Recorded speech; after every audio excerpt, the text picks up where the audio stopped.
out here. Welcome, Twinkle, to Sapna Book House. I'm looking forward to engaging with you. I had to do a lot of research to kind of figure out the layout of Bangalore, and now today I can see it for myself. And I hope you've read the book. If you have, did you read the parts about Bangalore, and have I kind of gotten it right? That's my question first. Read bits and pieces, but what better than you talking about the book? If you could just take us through the book and what it talks about. The book has 5 stories, and I think I didn't set out to write a book that deals with mortality and loss and love and deception. These were just the themes that were running in my head, and as an author I'm more interested in characters, and I only look at the themes at the very end. So a lot of these stories are based on people I know, stories I've heard, and then they've grown into tales of their own. The second story in this book, for example, Let's Pretend, the basic premise of it is deception, but it came from an anecdote. I had this friend who was, she's a very straightforward Maharashtrian girl, and she once told me that when she was growing up, her mother, who's a straight-laced, again, very strict Maharashtrian woman, told her that, you are slightly flat-chested, so you have to do this massage in the shower, you just vigorously, asa karaicha.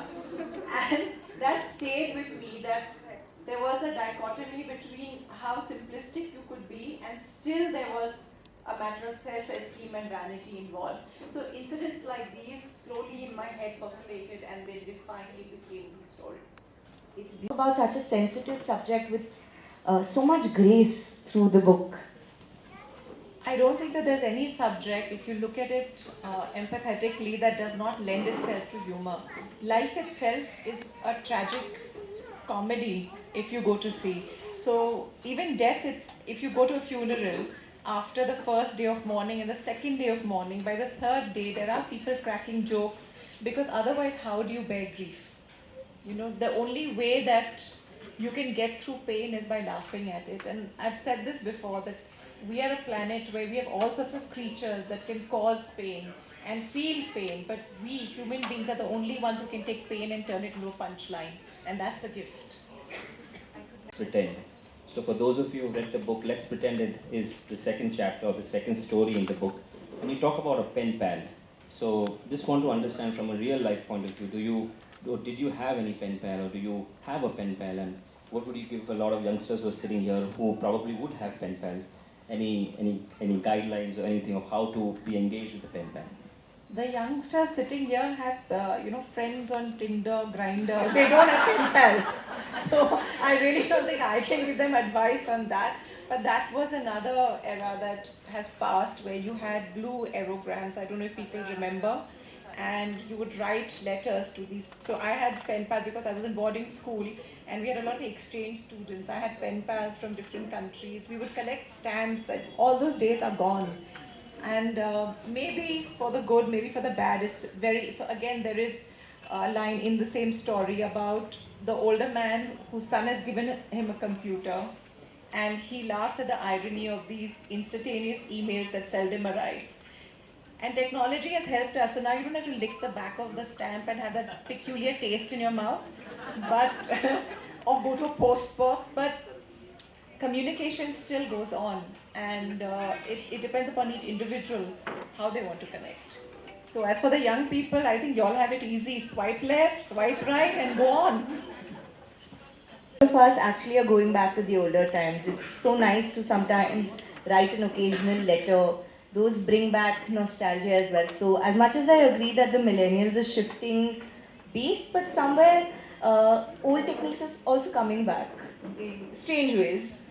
It depends how authentically. I remember there was a program Arnab did where he would write letters to people, and his whole piece was he was writing a letter to someone. And I always wondered, he never posted these letters. What did he do with this paper? Did he use it as wallpaper, toilet paper? What did he do? So I think just for the sake of nostalgia, going back is pointless. But there are certain things that we can't substitute. There's a tactile feeling of having a letter in your hand. It's, when you read it, there's a feeling of somebody holding your hand, and it's a conversation you can fold, put away in a cupboard, and reopen that conversation. So I think that's the beauty of these things. We had a Christmas day at school today, and they taught her the importance of writing letters to your parents. So I think, like you rightly said, that there's a nostalgia, there is an emotion when it comes to traditional ways of doing things, rather than the left and the right swipe and stuff like that. But yeah, kudos to bringing out that point in the book and explaining it so beautifully, or rather more wittily and with a lot of humor. So great job on that. I think my personal favorite from the entire book is Jelly Sweets. It's also got a personal connect with you that I've heard. And the whole chapter, the way it brings about death, grief, and someone coming out of it so strongly and reigniting in life, it gives that hope that life is not over once you have a setback. You have something more to that. So you've told that you've had so many stories through your grandmother. This is a lot to do with your nanny and the stories she used to tell you as kids, as you were a kid. So are these similar stories that you pass on to your children? What is your modern take on these grandmother stories in today's day and age? So Jelly Sweets is part of my legacy. I can't change that for the modern day. It is what my grandmother told me that happened to my great-grandmother. And at that point of time, this must be in the 1920s and 30s, my great-grandmother got married. She had a son, young son. She lost him. And then she went mad with grief. And her family, the family she got married into, they chucked her out, sent her back. And then she met her neighbor again, who was also a widower. And they got married. And then they had a dozen children. And more than that, my grandmother said it was the way he treated her. Maybe because they both come from places of loss. But he treated her as if she was this very delicate being. My grandmother, I remember telling me that when they came to Bombay from South Party, because they used to live in this village, he actually carried her up all the 7 floors because they didn't have a lift. And he wouldn't like her to do any work in the kitchen, though she was a good cook. So she would quickly change into her sari and sit on a swing with a magazine when she would hear his car come. And I thought that was so lovely, to have lost everything and then to find something again. It's what all of us are hoping for. All of us have had pain and loss, but we are hoping for that tomorrow that's better. So I thought that was a life-affirming story. Husband, the way he would treat her and how she'd gone into a shell. That poor man is a creature of fiction. I have no clue what her first husband was like. But it was a beautiful story. I think this was one of my favorites through the whole book. Right? So, anyhow.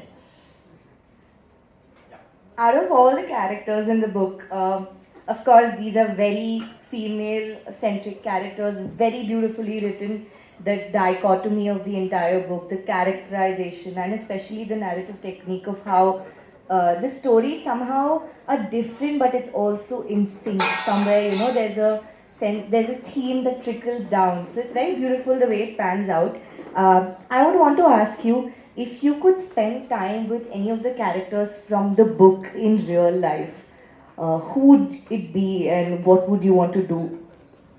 I have spent time with them in my head now for years. They've been sitting there, they have conversations, and when I finish the book, it's, normally you'd celebrate because you finished a project. It was a feeling of displacement because I didn't have these conversations in my head anymore. I'm a very lazy person. I hate exercising, and the only way it would be bearable was like if I'm walking on the treadmill and I have all these characters chattering away, and now I had to talk to and listen to real life people who are boring. And I'm sorry, but real life people are slightly boring because they don't have someone who's editing their words. You're not taking the best of them. They have pauses like how I'm talking, like like that. So I miss them, and I've spent a lot of time. I can't choose one. Get along the least with, if you had to pick among the least favorite? I think the social activist that there is in the book with his ficus-shaped hedge for a haircut, because I find self-righteousness actually a very disagreeable trait. So yeah, maybe her. A little bit about how you came to writing, if I have to talk more about the history of you writing. Of course, this is the 4th book that Twinkle has come out with. So how did the writing part come?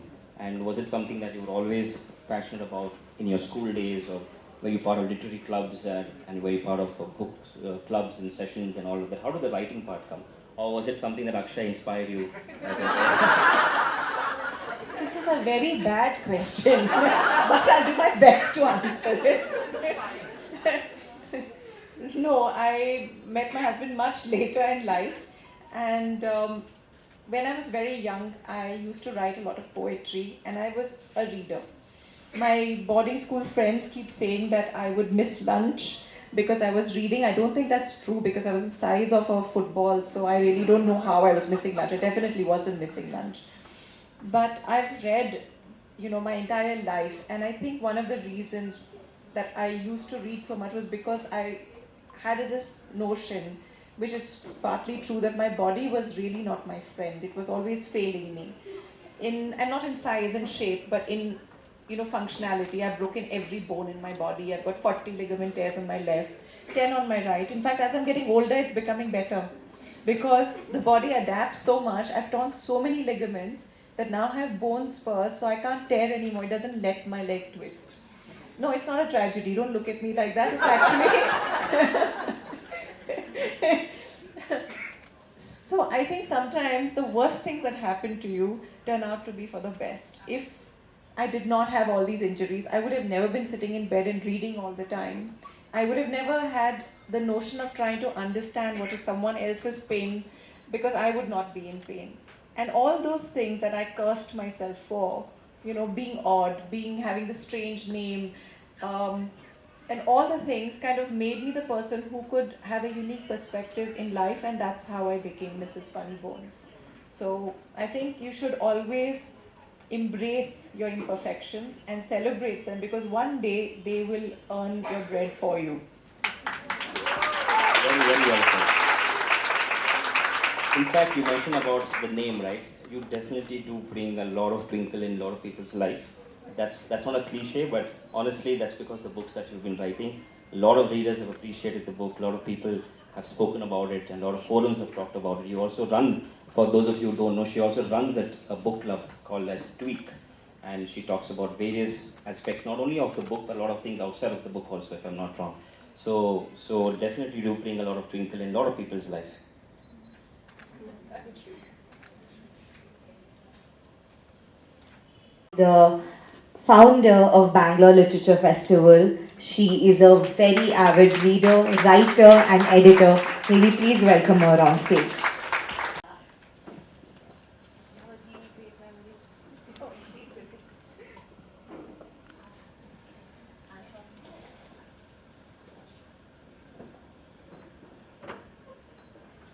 So, Twinkle, welcome to Bangalore. Welcome to Sapna Book House. You are in our city now, Namma Bengaluru. How do you feel? Like I said, I'm trying to figure out if all those imaginary maps I had, if they are working. Everybody told me that the traffic was going to be terrible. It really wasn't. It wasn't. Failed you.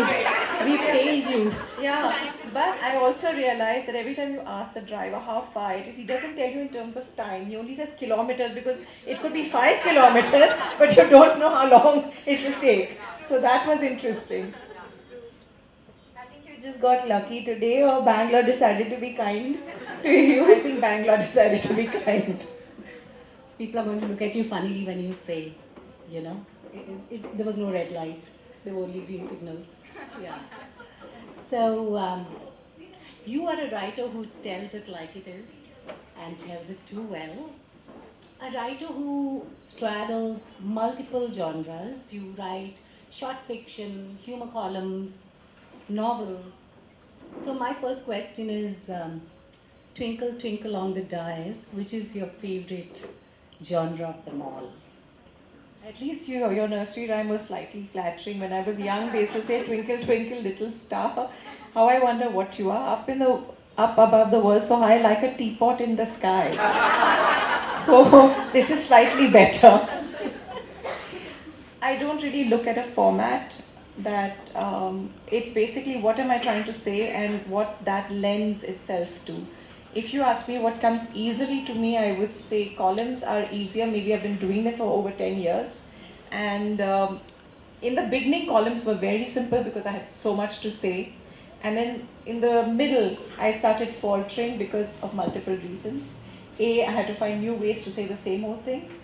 And B, suddenly there was a lot of censorship. And you could not say a lot of things. The editors would remove, even names and things like that. So it became a bit daunting. Yeah, because that is your USP, that you are politically incorrect in And a good way. I'm not politically incorrect. In a good way. I just like to say that I am always on the left of all the right people. So I don't know.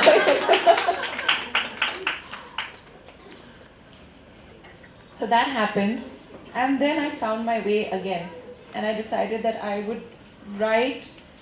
I would not say fearlessly, but at least I would write authentically. And I would also choose topics where they didn't really have to cut out words like Yogi Adityanath, Lotus, and things like that. So that happened. No, if the glass would have broken over my bad legs, yeah, I would write about it, but no.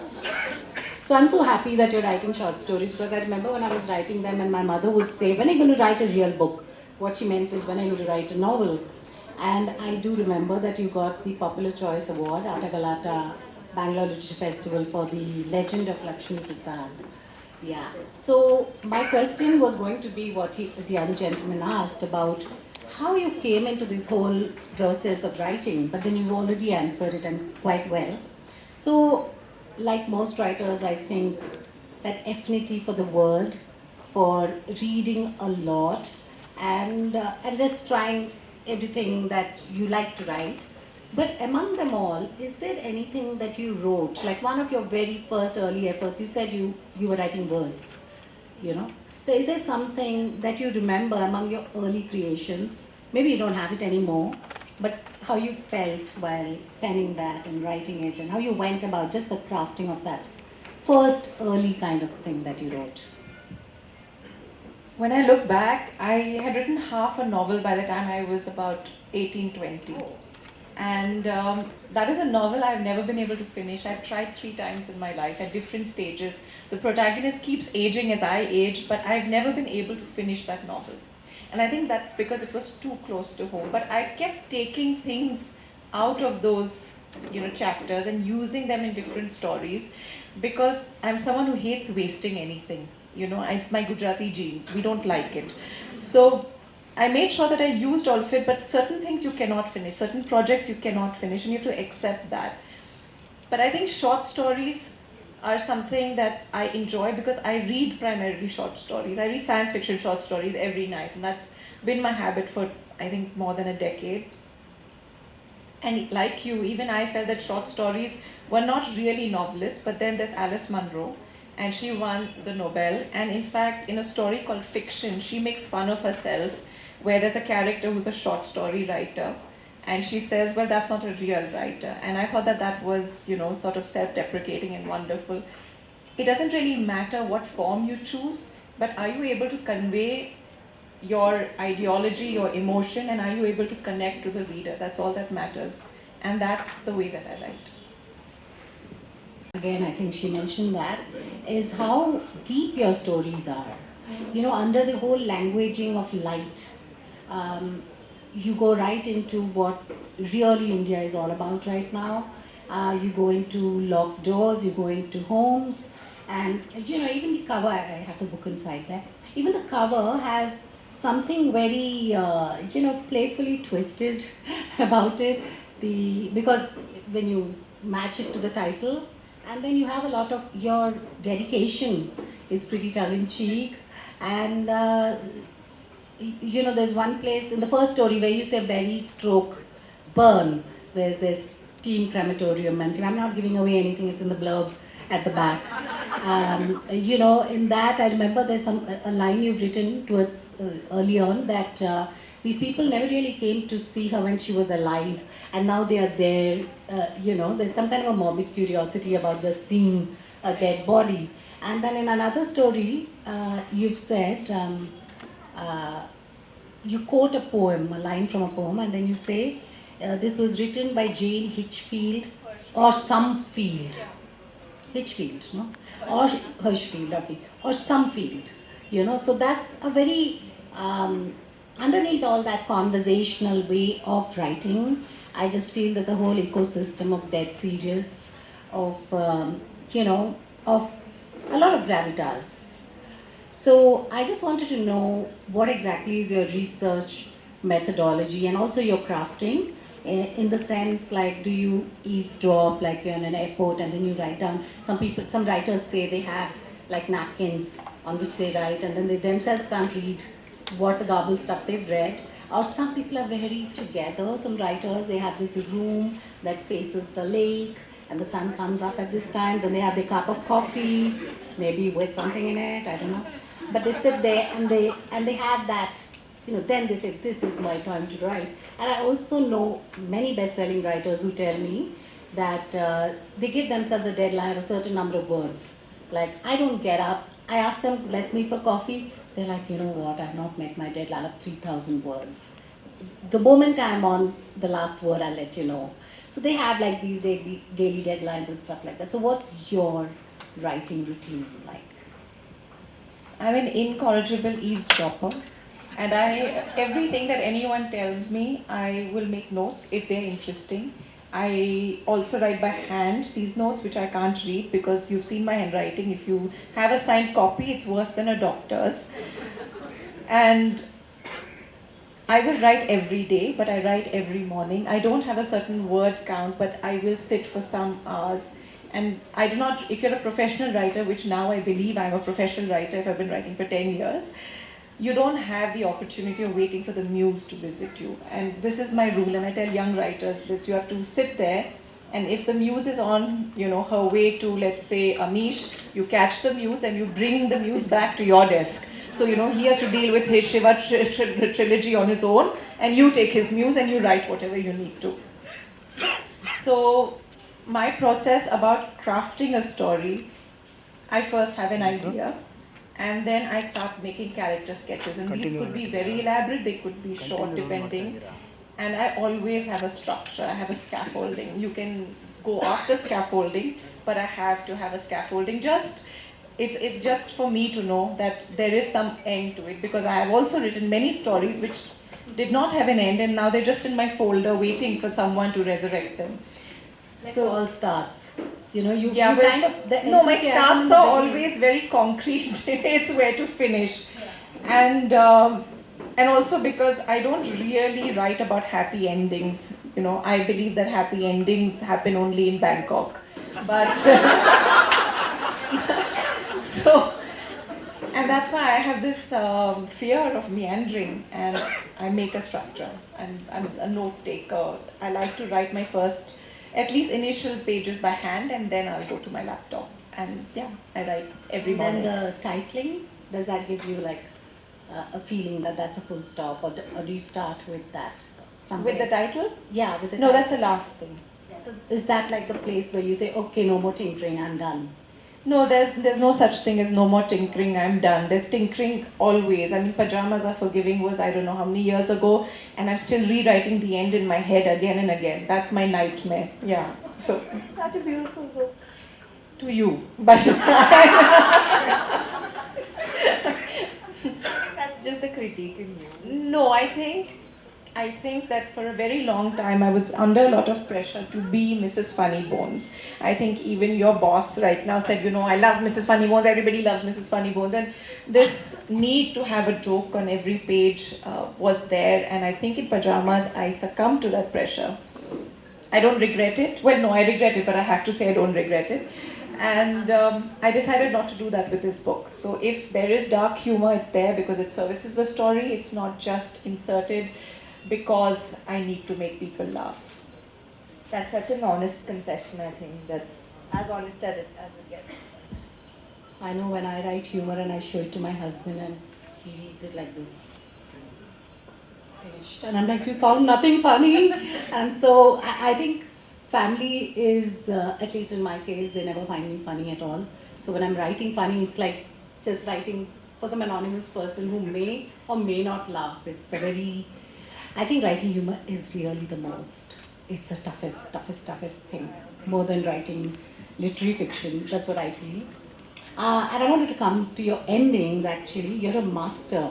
I mean, there's some kind of your entire artistry comes to your endings, is what I felt, because each story in this book had an ending that probably I did not see coming. Or because as a fiction writer, then I'm also trying to outguess you while I'm reading it. कि ये ऐसे भी खत्म हो सकता है, ये ऐसे भी कर सकते हैं, ऐसे भी. So I found that it's kind of almost like the ending found you, is what I felt. So, do you think backwards? Do you read books backward? No. So, do you write anything like that, like where you come to the ending at first and you think, okay, I'll work my story towards it? Or are these endings like purely organic? There's been a change in my process. So in the pandemic, I decided that I was going to do some online classes at Oxford. And I did 6 months of fiction and non-fiction writing. And I kind of got another structure that I liked. You can't teach someone to write, but you have all these structures that you can borrow, which is, I guess, the benefit of an academic education. And then when I began my master's, all those things were really handy. And there you have to submit things, especially if you're doing your master's in 1 year, not part-time in 2 years, like a lot of my friends were. You have to submit a lot of things very quickly. So you need a structure. I have a structure now for my columns that I had before I started. And I started giving it to the young writers in my team in Tweak who are floundering. And yesterday, a day before yesterday, I was in the office and there was a young writer who said, you know, everyone, her editor, all the other people had given her grief and said, you know, what are you doing? I said, you come here, talk me through your process. And I realized that her research meant that she would research and leave 8 tabs open and then decide to write. And I said, that's the first thing. Put all your notes on one page and then have 5 drafts and edit on different drafts, not on the same one. So by the time you get to this stage, you have some process. And hopefully you share it with younger people and you give them a shortcut. It may have taken you 9 years to get there, but if she can do it in 9 months, why not? From your book? If I have to, I'll read. I don't know if people want to read. No, I'm sure everybody would like to Since get we are a flavor. little short of time, maybe they have questions. Yes. Yeah. Let's do that. Yeah. Because they're here, then why bore them further? They must be having something to say. Chalo. Okay, good. And on that context, while the mic gets passed on, let me add my plug-in. My boss is right here. Please buy the book. We have the books downstairs. You can also order online. We have our website. The books are there all around. She's been very kind to sign all the copies. Happy to see you today. And this is not a question, but a request from my daughter who was getting ready in the morning while I was talking to her. And I was telling that I'm going to meet you in the evening to see the outer covers. And you know, sometimes I'm laughing while reading. She was asking, why can't you write books for the kids, you know, who wants to laugh while reading the books? I have some very bad stories for kids because I tell my kids these stories and they're all very morbid. I say very inappropriate things. In fact, I think last week my daughter said, you can't say this to me, I'm 11. So I really don't think I'm the right candidate to write children's books. Thank you so much. Beautiful and so cute, and just the way you are walking around, I was feeling very good. My question is that from beginning itself, I mean, when I started reading your books, I found that it's very entertaining. I mean, it's entertaining as well as it's improving my communication skills, and many people are able to improve with their skills as well. So you're also reading some other books and you're getting motivated from somewhere. So my question is. I read extensively, but one book that I read every day, and I read 3 pages, is The God of Small Things, and I read aloud 3 pages. So I think there's a beauty in words, and if you love words, and that is the book for you. I read aloud only because it troubles my family and my dogs, so that work is done. And there's a difference when you're reading in your mind and when you're reading aloud. And it lets you also really work on your pronunciation, your enunciation. So I would recommend that to everybody. Thank you. If we can move on to the next question. Hi, Rima. I want to tell you that I came across your first book, Mrs. Funny Bones, and since I teach language, I was intrigued by the fact that you never really inspired to give happy endings to stories, because that sounded very genuine to me. So I write myself. So my question is about, it's slightly related to what you have been speaking about how it all boils in your mind and then it has to translate. So because you are so much into this genre of comedy, so when these comedic timings are happening in your mind, do you find it challenging to translate it on the paper? And does the humor always land correctly? I've been in a lot of trouble because of humor. My mother says that I'm actually not twisted my leg because I keep falling, but because I twist and put it in my mouth. So I don't know, it depends upon each person and their strengths. For me, I think that dialogue and comedy comes easily. I used to struggle a lot with how to manage time in my stories. So that was my challenge, and I'm figuring that out still. So no, it depends upon what comes easily. But I do write down a lot of dialogues. I also have a technique. I remember at least to the level that on my birthday we went for a wine tasting and I was absolutely drunk. But I decided that everything I was saying was very funny, so I had to write it down even though it was lying on the carpet. The next day I realized it was garbage, but still. So that is my dedication, that I will even take notes when I'm plastered. Can I ask an extended question here? The same thing. Like you said, it doesn't always translate to what you planned. Do you voluntarily make changes to your dialogues to make them sound fun? Of course I do, that's the craft of it. Do you feel guilty about it? Not at all. For what? My job is to, I'm writing fiction. If I was writing a memoir, then perhaps I would have to. Thank you. Let's take a question from the back and then we'll move to this side. If anybody at the back has a question.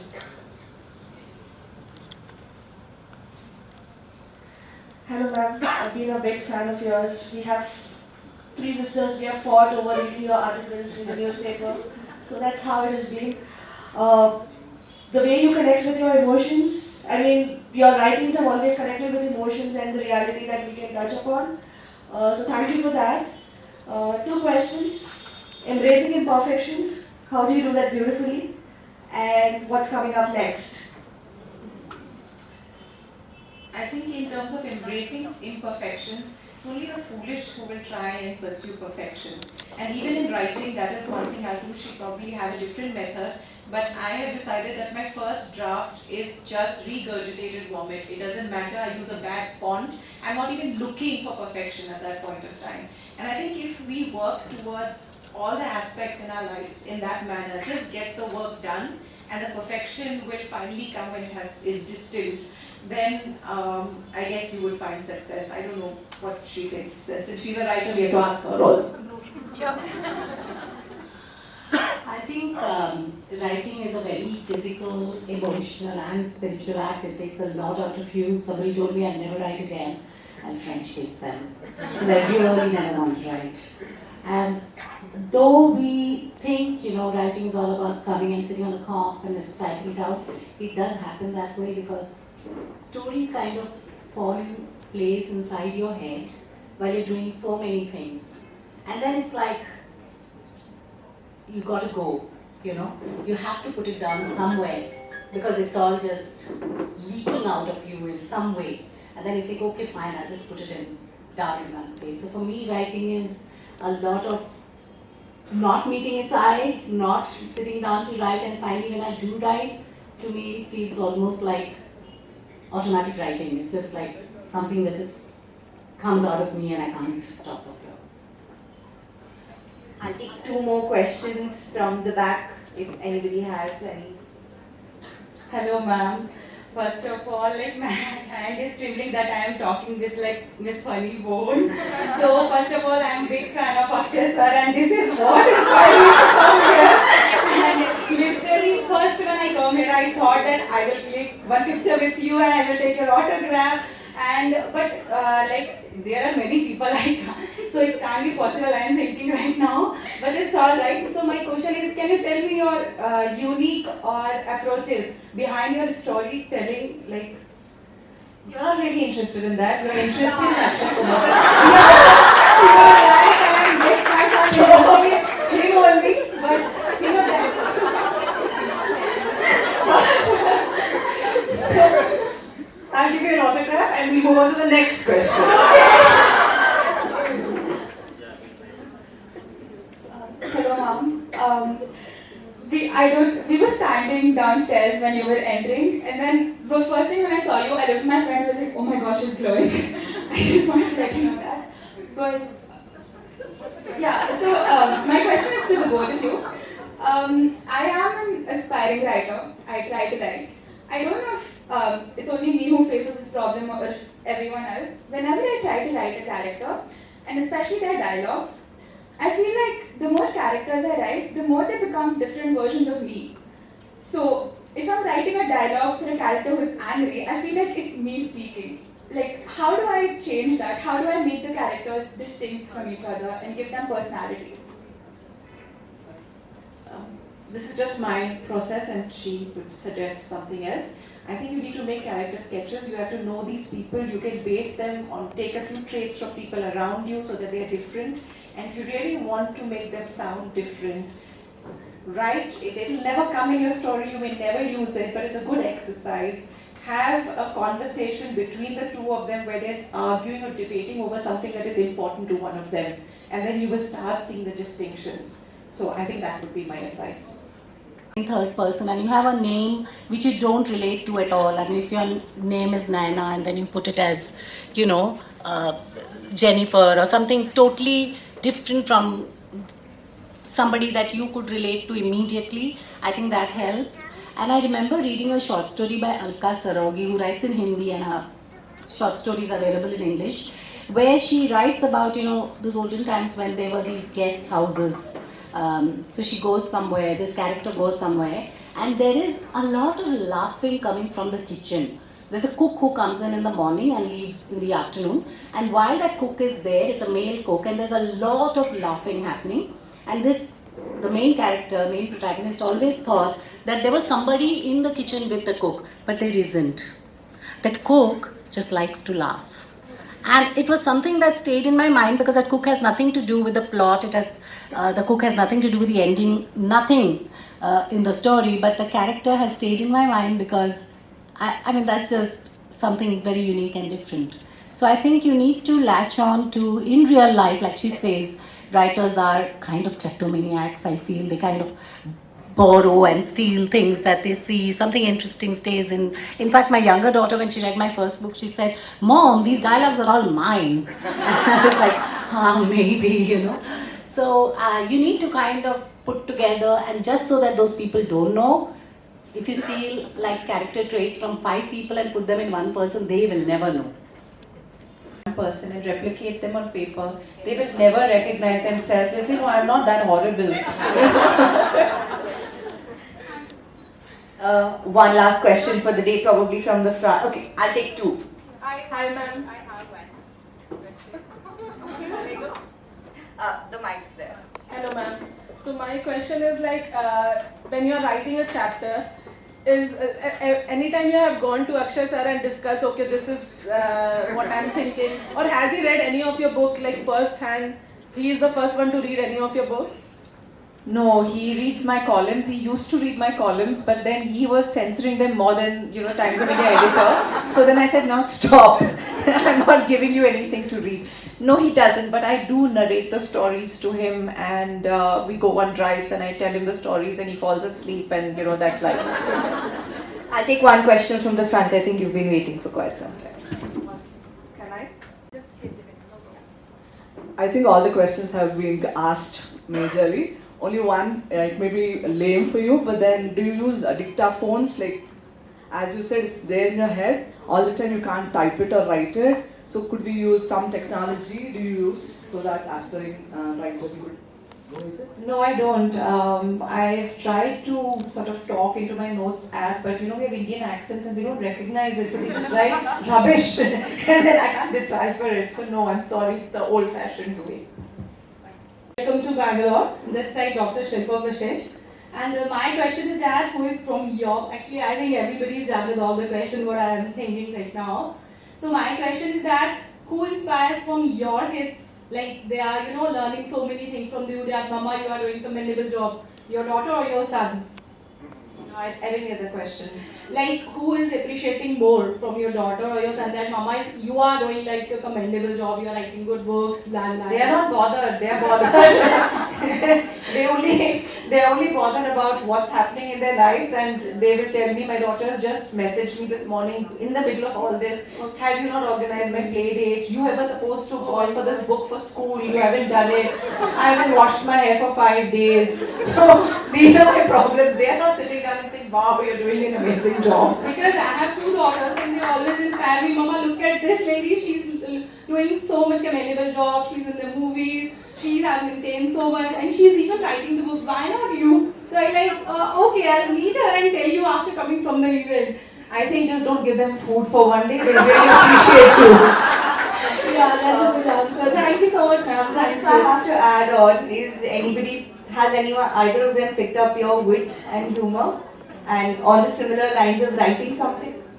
I mean, I've also robbed lines from both my kids all the time. There's a line in this one about being an employee of Rotten Tomatoes, and my daughter said that one day, and I thought, oh my God, she's so smart, and it came into the book, and I've given her the proof copy, and I've written that, thank you for letting me rob a little bit from you in exchange for all the sacrifices I had made for you, including having a stomach that is not concave and convex now. So thank you. Hi, this is Karthana, and I happen to be in Bangalore. I live in the United States, so I was very, very excited to be here, and I love all your books, and I look forward to your columns every fortnight that you write. My question to you is, since you read extensively, who are your top 3 favorite authors, and whom do you kind of derive the most out of when you write? Thank you. I think I have too many favorites, but I would say that Alice Munro, who we discussed. So my dissertation was on her work, and again, because we were told that you have to write a dissertation on something that you struggle with in your work and you're deeply interested in.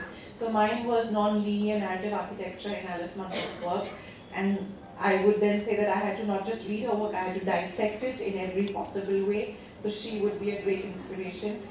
And then I read to escape, and those are all my science fiction writers. So Ted Chiang, I think, is a favorite, and Arundhati Roy we discussed. And I have so many more, but like going to mystery, I have an endless list, and you get bored by it. But I will put it up. Maybe Sapna Bookstore can put up, Book House can put up a list of my favorite books, and you can buy them. Absolutely. Thank you very much. There's pressure on you. It has to be a very good question now. Okay. Already, like everyone has asked about the books and like many things. So I'm not going to ask a question about the book. My question is, like in life, success path is not always like success path is not straight. So you will have lots of challenges while getting into the success path. So how do you define like success in your like when the journey? How we should take like learning from the failures to get success at the last. So that's what I want to ask. I don't think there's success at the end. I think it's like a game of sticks and ladders. You win, you lose, even if you reach the top, you have to play again. And for me, I failed at things. I think in order to be successful, you have to make a very clear demarcation about things you have failed at and you being a failure. So there will be things I failed at. It doesn't mean I am a failure. And if you make that distinction, then that is the path to success. Thank you. And I think you should probably ban these questions. I'm just saying that this is not McDonald's. You're not getting a Happy Meal hamburger, free French fries. Okay? You are the hamburger sitting here. You want French fries? You go somewhere else. So next question.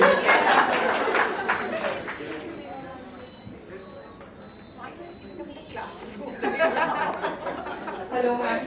First of all, congratulations on not being blessed by the traffic gods today. I appreciate that. So my question is mostly not related to your book or the style of writing, because I think we've spoken and heard quite a bit about it. So, and I am really a big fan of your writing in general, mostly your tweets, because they are full of life and they are full of quirk. And the kind of dark humor sometimes that comes out of it is really entertaining. So I want to ask you one thing. So in general, in society, families or workplaces, so we sometimes or often see there is a differential gender basis, the kind of humor that you make. So for example, if this is a dark humor kind of a joke made by a man, it would be applauded by a sense of humor. However, if something similar on the same lines comes from a woman, it would rather be looked upon on not so positive terms. I wouldn't call it shameless or cheap, but something on the same lines. So have you ever, experienced something like that, and any thoughts on those? I mean, there's inequality in every sphere of life. Even the questions that some people have asked me, and today when I was at an event, they said that do you get these questions of, khane mein kya banana hai, or dal acha nahi hai, and we do, and why are we working women also being asked to take care of kids primarily, even though we believe that we are in progressive relationships. So it's not just in the workplace, it's everywhere. I don't think that you have to really sit and listen to what society has to say. They will have something terrible to say about you regardless. So I would say you make the terrible jokes you want and let them enjoy bitching about you and you enjoy yourself. Surreal to see you live, especially after reading all your work and all of this. I'm also a new author. My book is currently at the publishers. So my question to you is... Tell us the name of your book. Come on, let's do some publicity for it. What's the name of your book? The name of my book is Redesign Your Personality for Success. And currently it's in the process of publishing.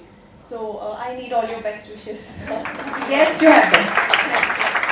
Ma'am, my question to you is, whenever we read your work, or maybe in the columns or the books or the tweets, anything, the style of your writing, it actually feels that you are talking to us. It is very natural, candid, and also fearless. So sometimes when we start writing, we get caught in the trap of being very correct and this thing all the time. So how do you not make your work look so fabricated and it is so natural, it looks raw. It actually feels like you're talking to us whenever we read your work and stuff. So how do you keep that alive even after so many years? Because you're reading the 14th draft. That's the reason. Just came in your mind and you told us. I mean, it doesn't work like that. So that actually takes, and she will also answer the same thing, to make it feel natural and look natural. You have to revise it again and again and again. There is no substitute for editing your own work, and for kind of every word has to do multiple jobs, like every woman has to do multiple jobs, and if she's doing only one job, you drop her. And that's what I do with words. 1 second.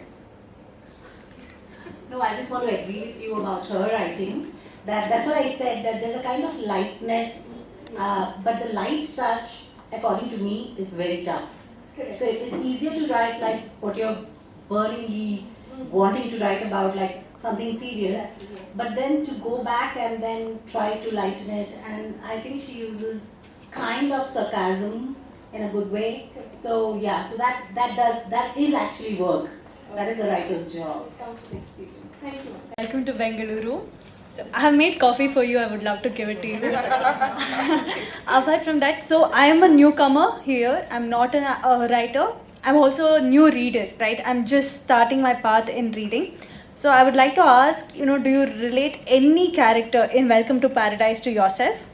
Or if you do in your multiple books that you have already written, is it an easier process when you relate that character to you, or does it become more hard? Every character, the good, the bad, the one who's also kind of murdering people, the serial murderer, they're all part of you. And you've taken parts of yourself. So if you are not resonating with those ideas, you can't write about them. You have to, we all are great. There are all parts of me. I might be sitting here and smiling. There may be a part that wants to murder people next to me. But I have to harness that.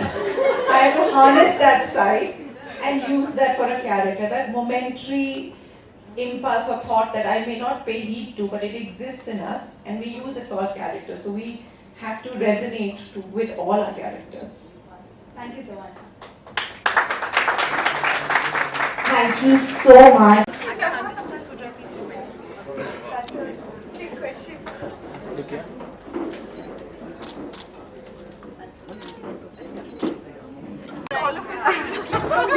One by one. please. Hello. Please. Ma'am here. Okay, let's go. Come. Can you please make some space? I'm posing for your camera. Hello. Ma'am, please. Okay, guys.